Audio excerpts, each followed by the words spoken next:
Good morning, Thomas Rhett. How are you, my friend? I'm good. How are y'all?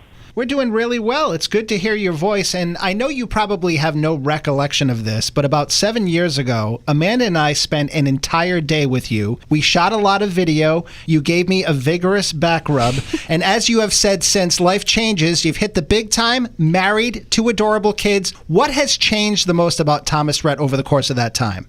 My hair is starting to turn gray.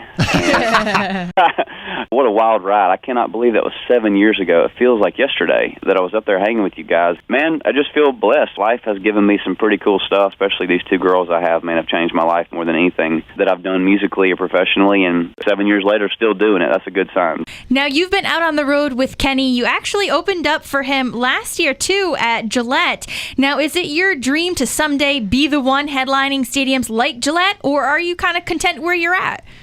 No, I would love to. It was so nice being able to tour with Kenny because I think he is the person you want to learn from. He's been doing it for 20 years, and I had a blast on the tour and definitely took a bunch of notes, and hopefully one day we can get on that stadium stage as well as a headliner and say that Kenny taught us how to do it. I would say, Thomas, there are a lot of similarities between you and Kenny. You guys are both like really down-to-earth, laid-back, super cool, and I imagine that being out on the road with people like that must be very satisfying for you. And even looking at your show coming up here at Dunkin' Donuts Center on September 20th, you're out with Brett Young and Midland, 2 other great acts. Who is the best artist that you have ever toured with? Who have you had the most fun with so far? Golly, man, I don't know. I've toured with a lot of great people. One of the first big tours I ever got to go on, Florida Georgia Line invited me out in 2015, and that was the first time I got to do like the middle slot thing and really got to learn a lot from FGL. But dude, Kenny, I feel like I've learned the most on the Kenny tour, just getting to watch him entertain 60,000 people and make the person in the back feel as important as the person in the front. We're speaking with Thomas Rhett, who's coming to the Dunkin' Donuts Center on September 20th.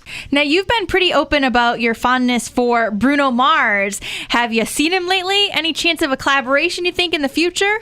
If I could ever get a hold of Bruno or anybody on my team, I would love to make it happen. He's a hard person to get in touch with. Well, I hate to tell you that Bruno was going to contact you, but then he saw the video of you giving me a back rub. He's like, screw that. Oh, my God.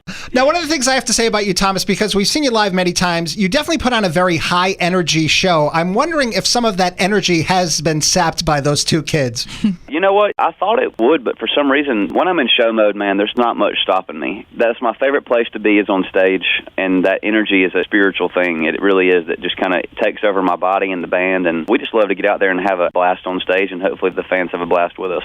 Well, they will have a chance to see that at the Dunkin' Donuts Center on September 20th. Thomas, we're very sincere when we say this. It was 7 years ago that we spent the day with you, but you made such an impression on us. You were such a cool guy. 2 of the biggest fans you have in the world are right here, and we couldn't be happier for all of the success that you've had. Congrats, man. That is so kind. I really appreciate that, man, and I can't wait to get up there and play at the Dunkin' Donuts Center and get to hang out with you guys up there. Thanks so much, Thomas. Great to catch up, man. All the best. All right, bud. Thank y'all.